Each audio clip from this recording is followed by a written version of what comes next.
of New Jersey on 89.5 FM. Joining me on the microphone is Anush Gulyan.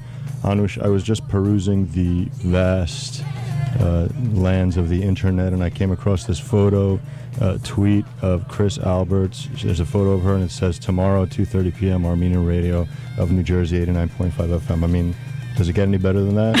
We're being blasted, Twitter blasted out there. I know. By Kris Alberts in the internet. It's awesome. Oh yeah, of course, and I'm sure Vartan is very happy, and he doesn't even know what Twitter is, but we're all over it. In just about 2-3 minutes, we're going to go to Kris Alberts. We're going to have a great interview with her. Just tell us a little bit about this. You're the one who kind of coordinated this, I think. Yes. And came up with this, so we met Kris when last month she performed at the 100 Years and Beyond event that the Knights and Daughters of Vartan held.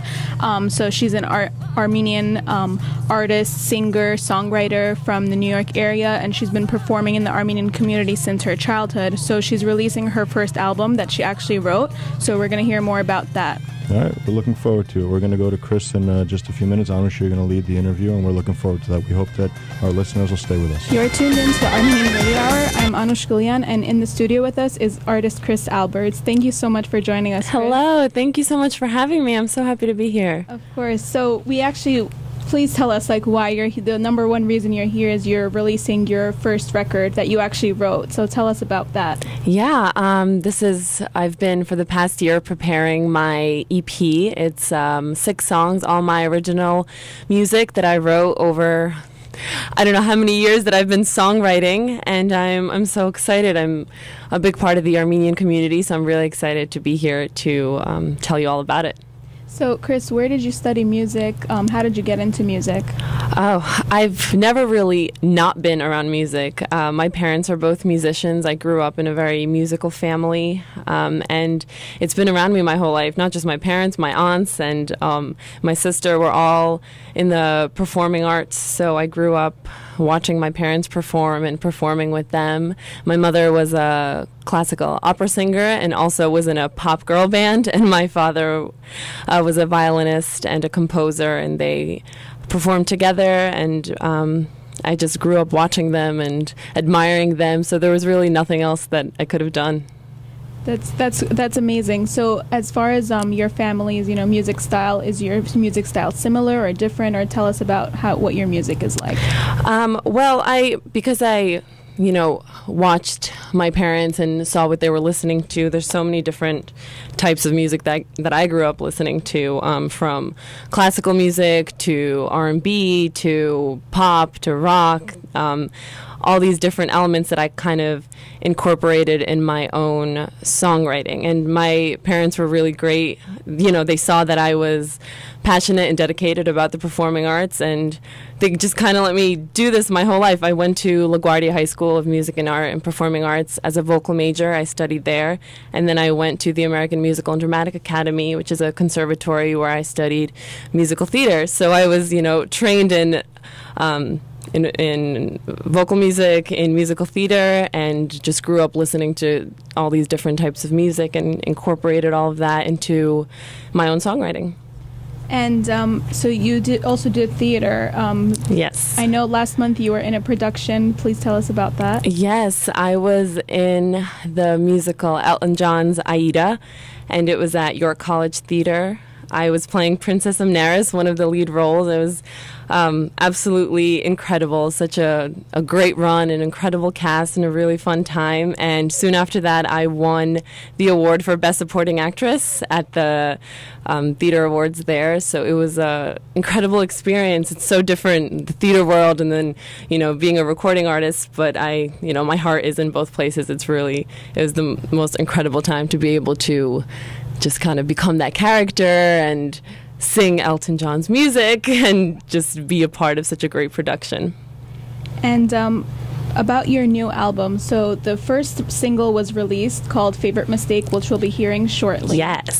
So I know it was #1 in the local radio in New York City. Yes, the new radio. It was #1 there and it won Song of the Month for May, which was absolutely incredible, and it was voted by the listeners. So it's amazing to see that it's getting a really good response and that people are liking this song.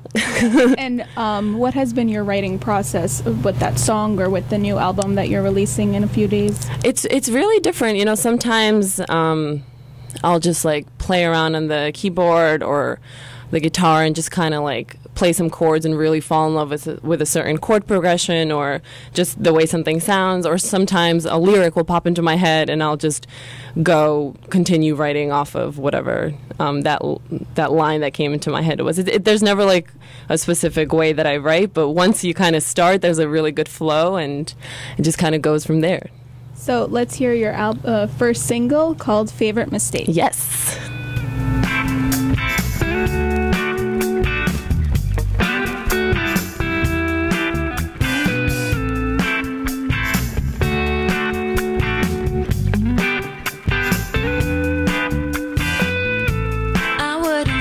Top of the list for making good decisions.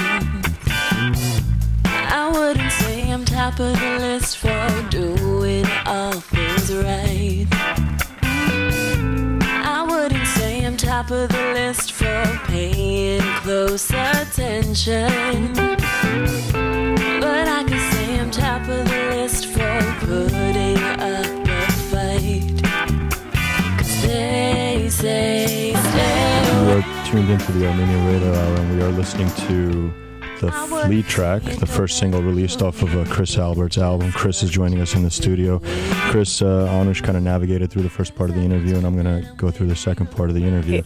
And awesome. I want to talk about favorite mistakes. Nobody ever thinks that their mistakes are good, let alone they have their favorite mistakes that they've made. Yeah. What's the background, the history behind this track? Sometimes you make a decision to do some things and people around you are just like, don't do it. And you just can't, sometimes you can't stay away from something that might be a little bit of trouble. And this song is kind of like almost like a pick-me-up for myself. Like, I know what I'm doing. I'm happy about this thing that you're calling a mistake. But, there's a line in the song that says, I think there's something everyone should know. I don't think I'm making a mistake at all. So this is kind of like, if you're going to call this decision of mine a quote-unquote mistake, then just know, I like it. It's my favorite one. Okay, I can roll with that. I like that. That's good. And the feel of the song, the music in it, I like it already. This is my first time listening to it. Awesome, So thank you so much. It has some merit, rising to the top of the local charts. Oh. You're 100% Armenian. Yes. So, many people are going to be wondering, Kris Alberts, where that comes from. What's the history behind it? That's not your birth name. So tell us a little bit about Kris Alberts and what it is. Yeah, my name is Kristina Azrian. I am 100% Armenian. Mm-hmm. I was looking for, not even looking for a stage name. It just kind of came to be. Kris is just a nickname that people closest to me call me. Mm-hmm. And Albert was actually my father, Albert Azrian. And in 2007, he passed away. And I couldn't think of, a better way to honor him and his memory and his music, so I took his name as my stage name, and I'm honored to be able to do that and happy, and I think it. I hope the name means something really big one day. We can only imagine that he's looking down on you and he's proud of where you are at this point. Thank you so much. One more question I just have before we move on to your show. You are performing in English, your album is out in English, and Armenian-born parents, we know how it is. I'm Armenian. They kind of push us towards Armenian. You performed in Armenian venues, but was there a push when you were growing up in order to only be an Armenian performer versus this R&B kind of pop touch, kind of a little bit of everything? Was there a push for that, and why did you choose to go, one route versus the other? My parents were always really supportive in the decisions that I was making in terms of what kind of music I'm releasing or what I'm writing and doing. I grew up performing in the Armenian community at St. Vartan Cathedral. For I think 7 years in a row, I performed at the Queens Armenian Street Festival at held by the Holy Martyrs Church in Queens, and I, anytime I would be performing at these events, I'm always singing in Armenian. It's such a big part of who I am, and I'm honored to do that. So I do sing in Armenian, but I I came to the States when I was 2 years old, so I grew up here in the U.S. and the best way that I can express myself and my emotions and what I want to say through my music is in English, and so yeah, that's kind of everyone kind of saw that that's where it was going, but I'm always so happy to sing in both languages.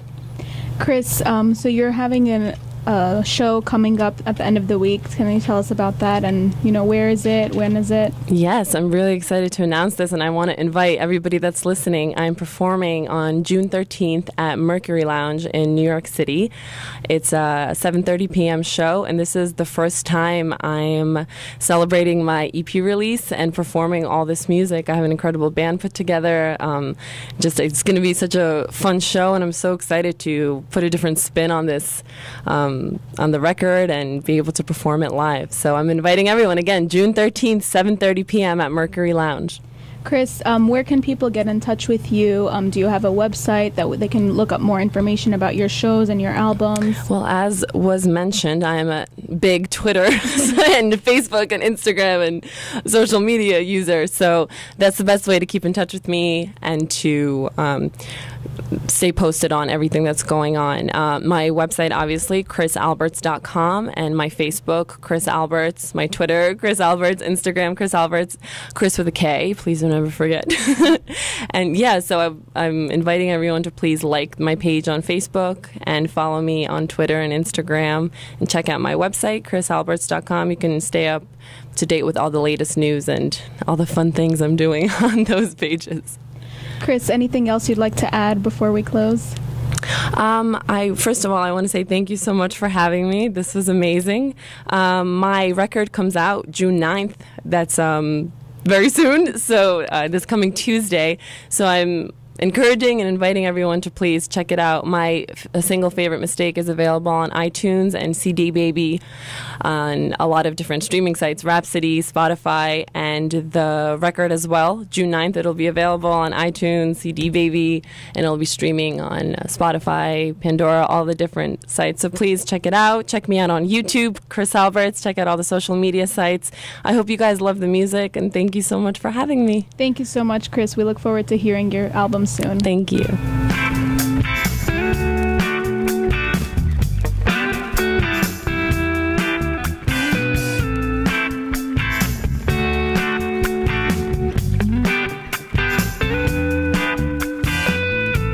I wouldn't say I'm top of the list for making good decisions. I wouldn't say I'm top of the list for doing all things right.